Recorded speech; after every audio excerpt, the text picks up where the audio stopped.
Hello, fantasy gods. I come to you a broken man. An 0-3, worst team in the league, broken man.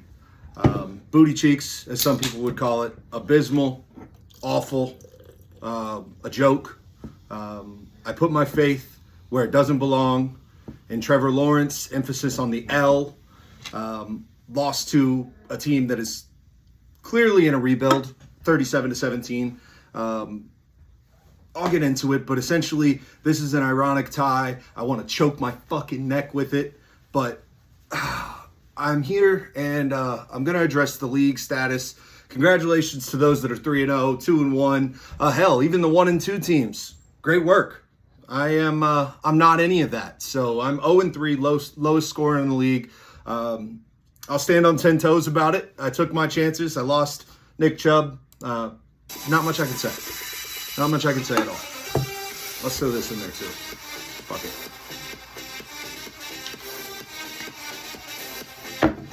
Better luck next year, huh?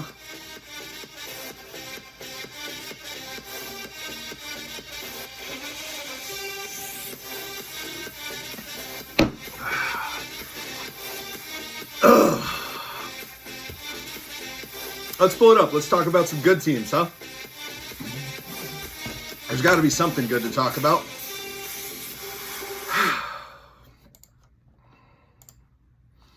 So, I've structured this so that I'll talk about the worst teams first, work my way to the best teams, and then stay on the lookout later for the updated rankings here as we go into week 4.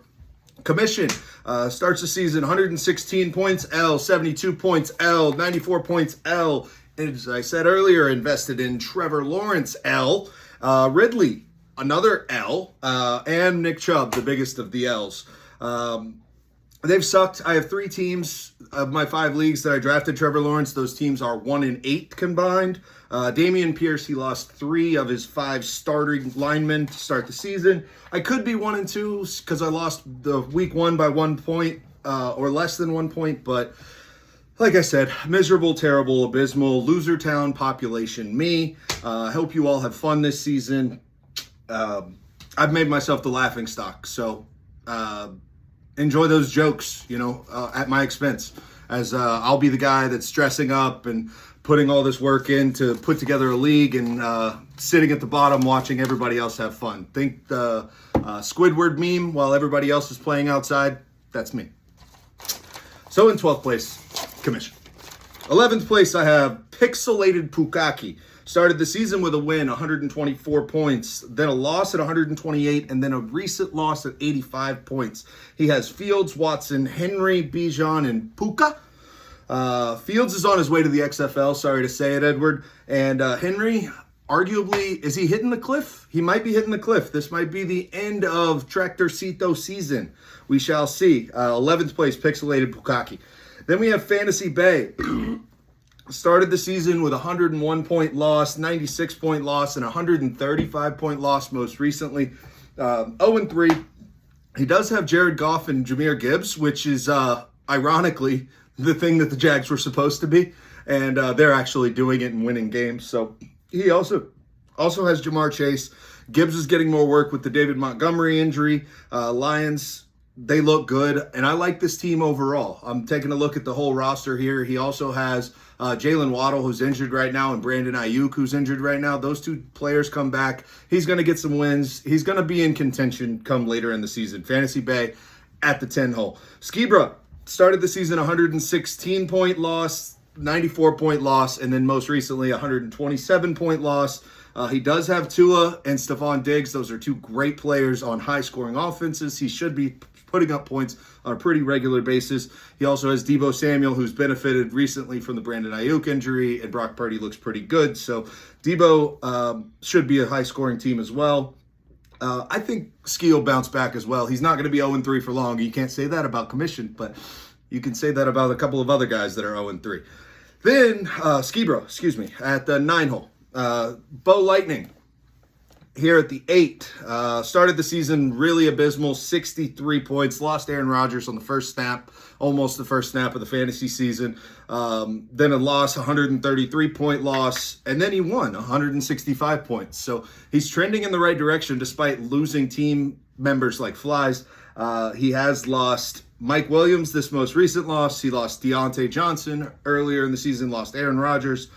He might be forced to start Laporta Potty and have 2 tight ends. I could see that actually working to his advantage because, as I said earlier, the Detroit Lions look pretty good. So Bo Lightning sitting at the 8 hole.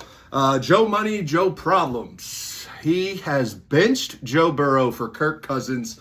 He was in a bad, sad place watching Joe Burrow struggle against the Browns. Jamar Chase didn't really get involved in the first 2 weeks. He looked real good last night. So things are looking up for the Bengals. They are not 0-3. They are 1-2. So good for them. He also has A.J. Brown, T. Higgins, Mike Evans, and then Kupp on the IR. So this team is going to have a embarrassment of riches at the wide receiver position. Take a look at your inbox, Kev, because I will be flooding you with attempts. See, I'm out here fumbling. I'm lost. But yes, Kev, if you could so indulge me, let's get some conversation going. I don't know if you can start all those guys. Joe Money, 70-point loss to start, 144-point win in the second week, at 122-point win against the worst team in the league in commission in week 3. Great work so far. You're secured up the 7 spot. Then we've got Cooking. Oh, excuse me. You've secured the 6th spot. I went out of order there. Again, fumbling. I'm in a shitty spot. Cooking with Mahomes. As you all know, I have shit on this team quite regularly and routinely. Last year it was because he couldn't score enough points, but he kept winning games because he couldn't play against a good team. This year I was kind of carryover. It was also me getting mad about ChatGPT, so I was taking it out on Dom. I've got him here in the 7 hole. Started the season with a 109-point win, up to his old tricks. 117-point loss in the second week, and then 121-point loss in the third week. This team's putting up routine, good performances. He has Patrick Mahomes, he has Justin Jefferson, and he has Jonathan Taylor coming back soon. It could be a good season for Dom. White Tiger is on the prowl. He's got his best asset soon to come back. So look out for this team. It's not a guaranteed victory when you play them, unlike if you play me. Self-deprecating humor is not humorous to me. It makes me feel like a loser, you know? You guys don't know because nobody else is in this spot, but yeah, I feel like a loser. Big ol' right here. Screenshot that. 2 for $1. I got you in the 5 hole here, buddy. 2-1, 356 points scored so far. 116-point win week 1, 134-point win week 2, and 105-point loss most recently here in week 3. He does get Kamara back. He's got Tyreek Hill. He's got Josh Allen, who's currently starting to trend towards the MVP. He was my pick for MVP this season, so I think Josh Allen's going to take off going in. He does have a heavyweight matchup against Mansbach for positioning. There's actually 2 heavyweight matchups of top 5 teams here coming up in week 4, so we should have a pretty good determination. If somebody blows someone out in those 2 matchups, we might be in a good position. Then I have sophomore season. I have called this team out. They called me right back out.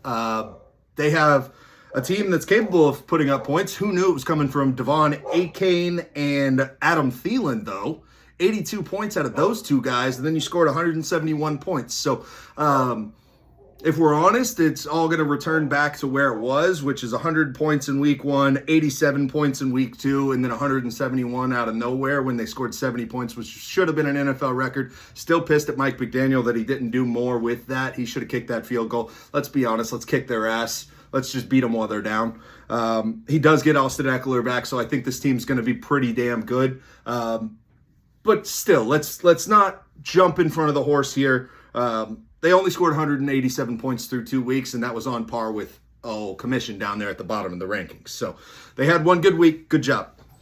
Oracle here in the 3-hole, 3-0. 117-point win, 119-point win, 138-point win. He did have the first overall pick, so he does have Christian McCaffrey, his Justin Herbert, and he spent all of his fab budget on Jerome Ford. He's a prior champion. He's called the Oracle for a reason. People expect him to be at the top of the list, and they will laugh if he falls. So hopefully you don't get laughed at, Michael, because it's not a good feeling. Oracle in the 3-hole. I'm on a mission. In the 2-hole, lost 98 points, win 146, win 172. Great week, win week 3. Saquon coming back. Lamar is playing better, and Keenan Allen is kind of balling. He's thrown for touchdowns. He's caught touchdowns. He balled out last week. He's one of the only 2 teams that are averaging 135 points. Also, one of the only 2 teams over 400 points for the season. And then, as you guessed it, still in first place, Lamb line. He's got Raheem Mostert, Devontae Adams, CeeDee Lamb, TJ Hawkinson. He's got house calls all over the roster. He's calling from out of state, out of country, down to Puerto Rico. He's ready to go the distance. This team is positioned for victories. 121 points week 1, 157 week 2, 173 week 3. And there you have it, folks. There is your week 3 quarterly wrap-up, Drew review, Commission at the bottom, Lamb line at the top. Everybody's got a shot except me. I got this, though.